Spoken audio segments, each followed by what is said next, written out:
Thank you. So I told Brahmal we are just gonna do it fireside chat style. We are just gonna go straight into it. But before that, just a little bit introduction on Brahmal. So Brahmal, in my view, is one of the more prominent regional firms, PE firms in Southeast Asia. So his office is headquartered in KL, and I'm just very glad that he agreed to join us here in Singapore because he told me he doesn't like Singapore.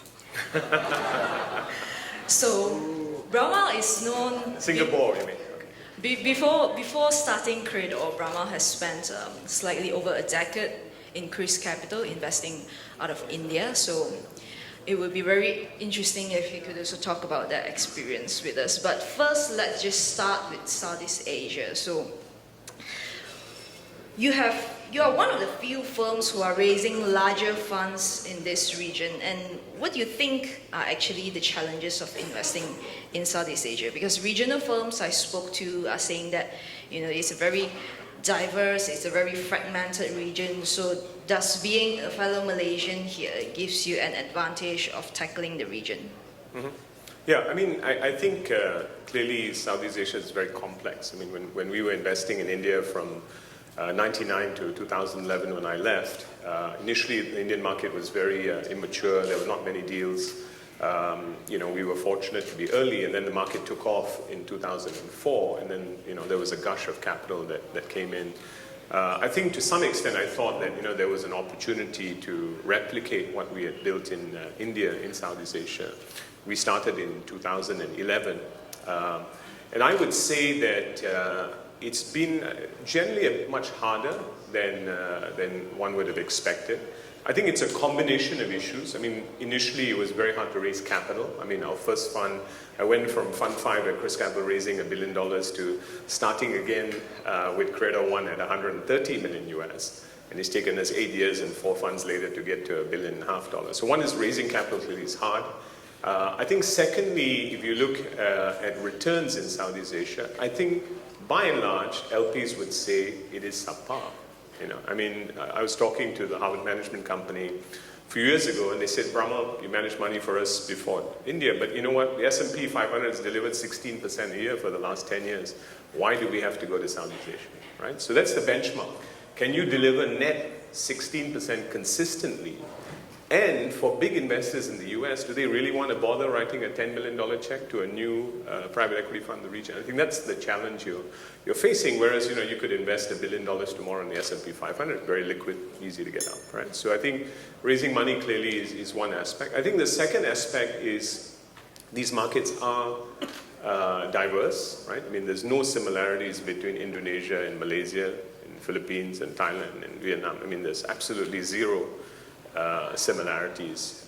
That's not what you say when you're raising a fund, by the way, but when you actually get down to investing the fund, it's completely different. So we've always had a much more local approach to things. We've had a sizable team in Indonesia, Malaysia, India, and now in Manila as well.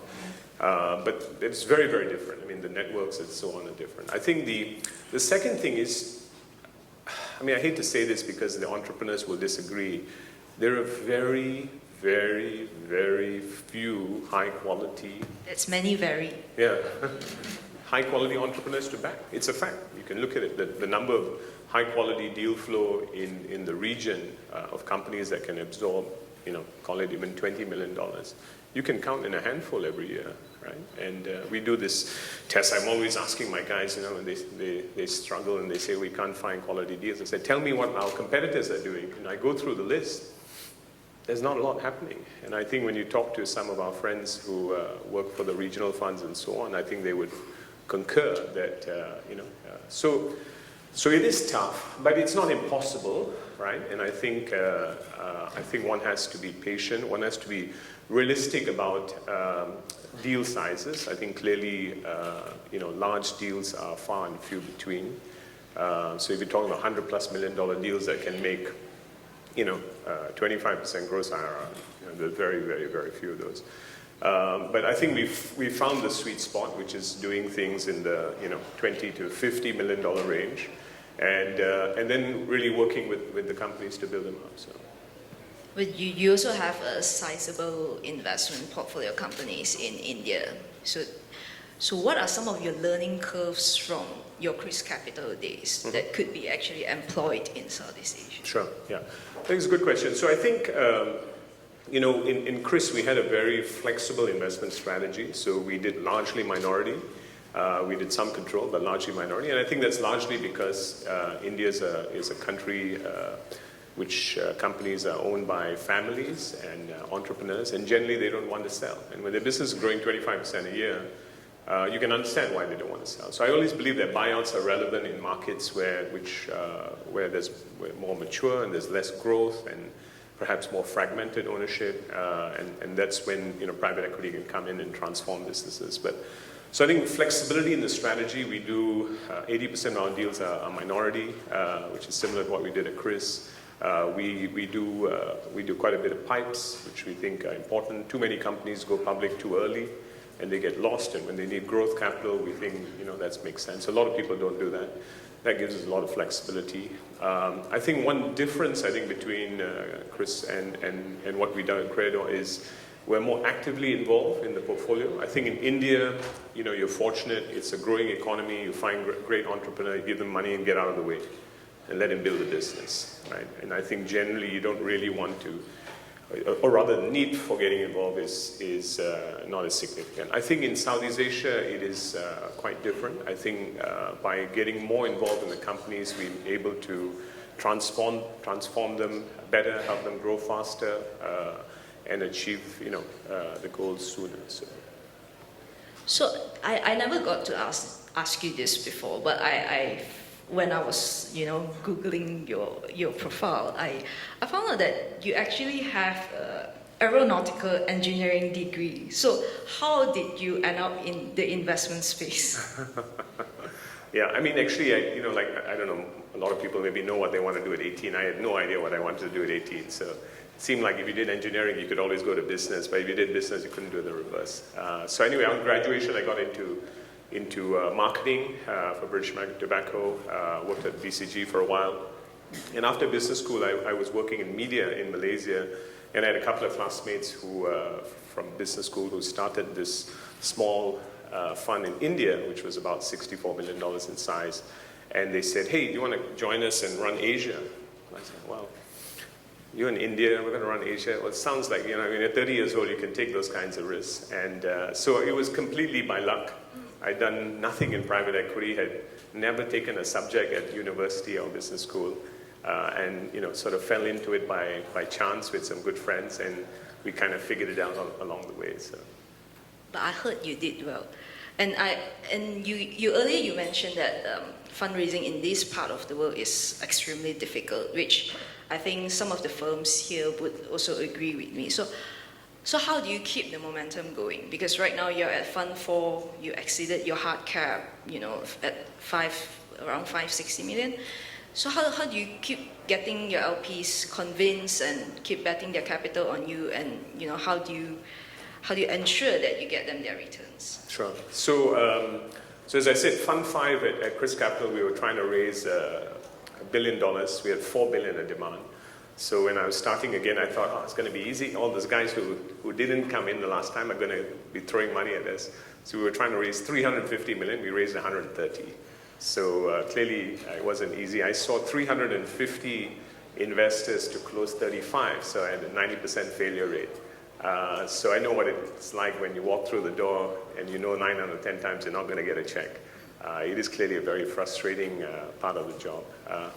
But I think to some extent we were lucky. We started in 2011. Markets were quite weak, and so we were able to buy things, at a more attractive valuation, shall we say, and markets re-rated quickly, and so we were able to show a strong track record early, and which allowed us to raise Fund 2 and so on. So I think a lot of it is around, and to be honest, I think we are ourselves learning a little bit about what works in this region. I think one of the conclusions that we're coming to is very small private equity deals.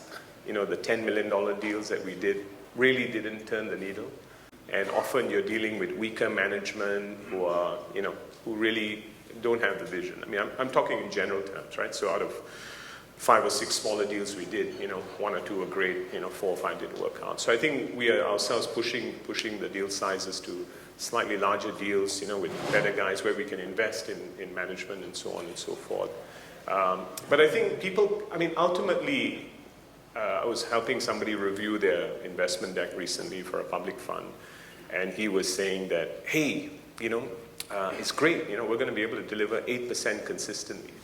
And I said to him, look, just think about this. Who are you raising money from? You're raising money, most of the money, the reality is in the US, right? The biggest pots of capital are in the US. If you can't tap that pot, you're never going to hit critical mass. And if you look at US investors, as I said, they've done 16% a year in the S&P 500.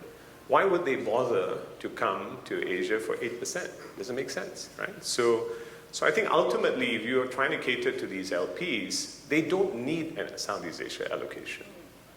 They don't have to tick this box that, I think most sensible guys want to go to markets where they can deploy decent amount of capital. They have a historical track record of pretty good returns, India, China, Korea, and now increasingly Japan and so on and so forth. Aside from the fact that, the West has done very well. So I think if we are going to have to continue raising this kind of money, we have to deliver 17, 18, 19, 20% net returns to our investors.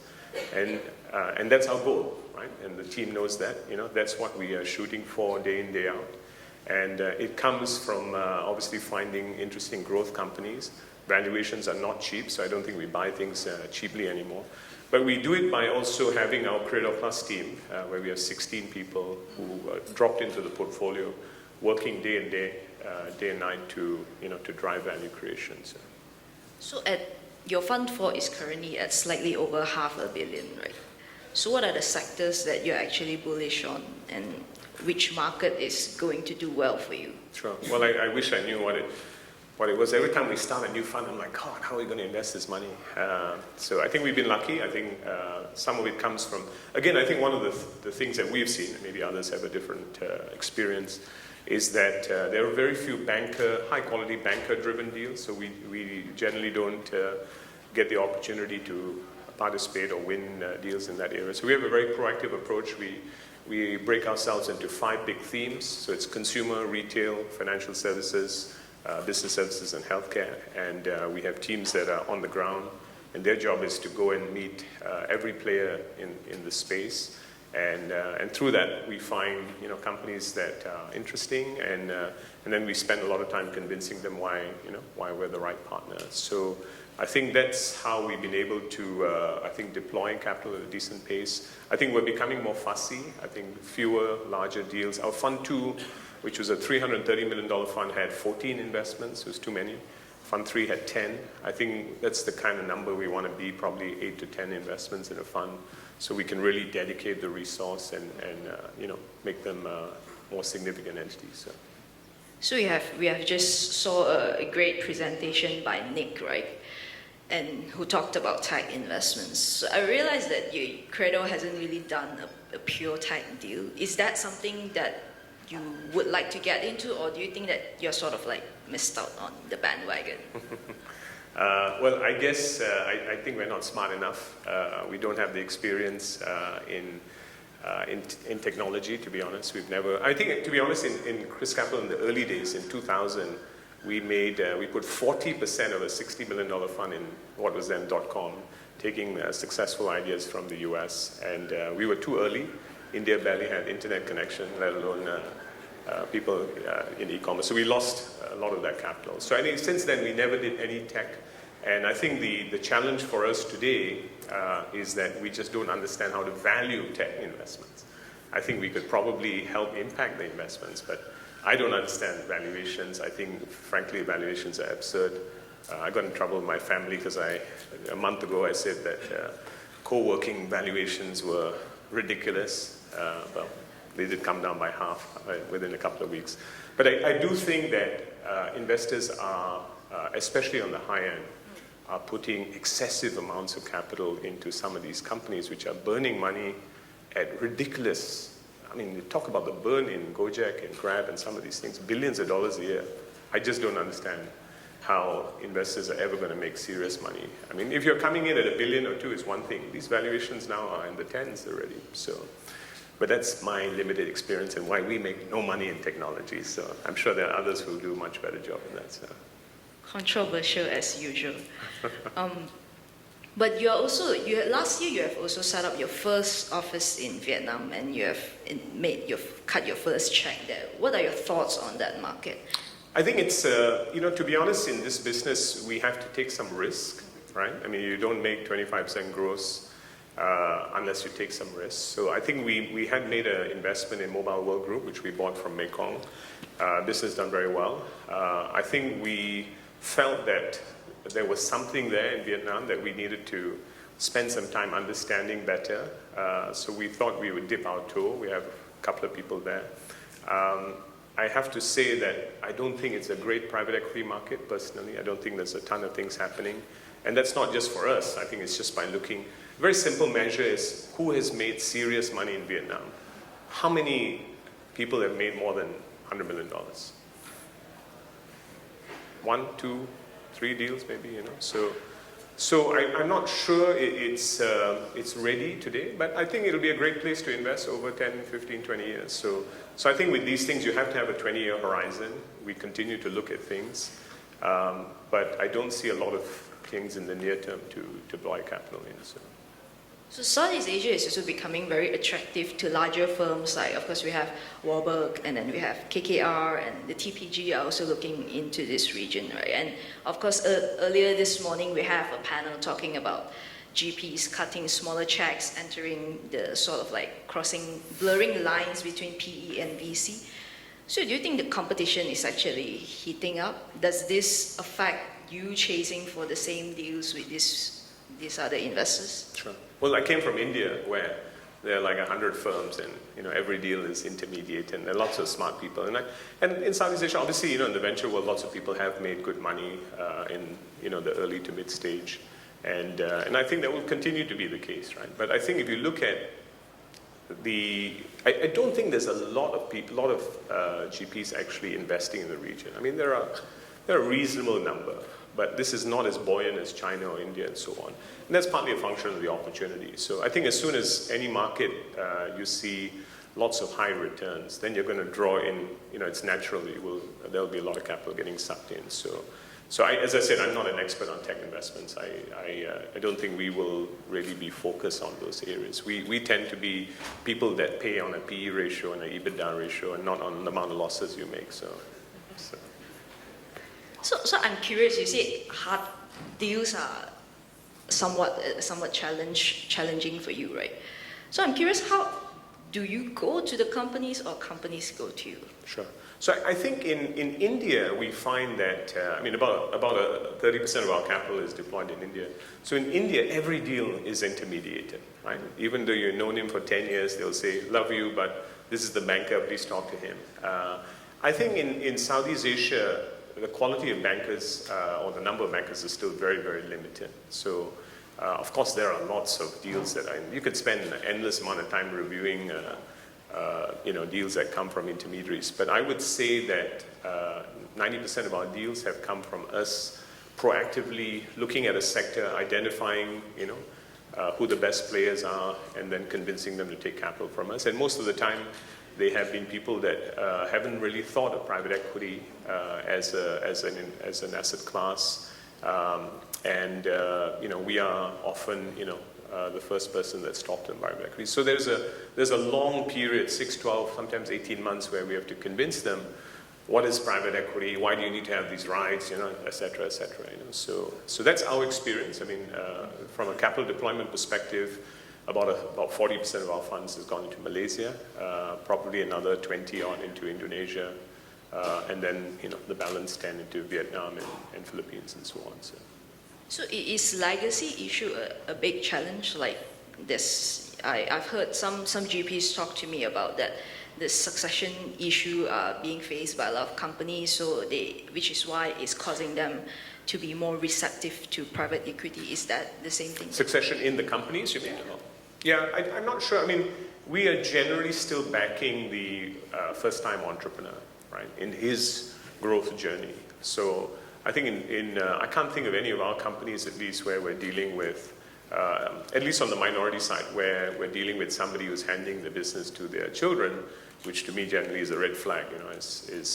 Are they capable? Unfortunately, most second generations aren't as capable as their parents. But of course, we've had control investments where, where we own a few, where parents get to 60 or 70 years of age and they realize that their children are either not interested in the business or not moving back. And at that point, they're divesting control to people like us. So I think we've had, but as I said, those are more like 20% of our deals as opposed to the minority side, which is 80% of the opportunities. So I think exit is also being talked about a lot in Southeast Asia. So what are your views? Like, do you find it as difficult to exit? And, is IPO something that you are bullish on? Sure. So it's quite an interesting topic, right? Because I think we've lived in the last few years where there's been a crazy amount of money, particularly on the venture and to some extent private equity, right? And some of this is caused by, this monster called SoftBank, which has $100 billion and is throwing it around all over the place. And you can see that when the bullishness stops, what the impact on valuation can be. I mean, how is it that Uber is trading at 40% below IPO price, right? How is it that WeWork was talking about a $47 billion round, and then it was 15, and then it's not happening, right?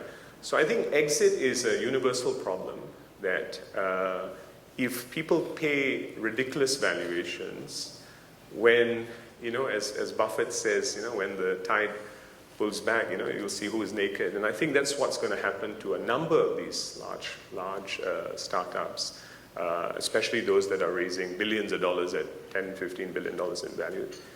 I think there has to be a shift towards an economic model which delivers profit, right? So I think that's one general point. The second thing is, what we have found is that when you build good businesses with, a strong, proposition, market leadership, earnings, etc., you will always have good exit options, right? Whether it's through IPO, which is often the case when we're doing minority investments, and when you control things, obviously your options do expand, and we've seen a number of transactions.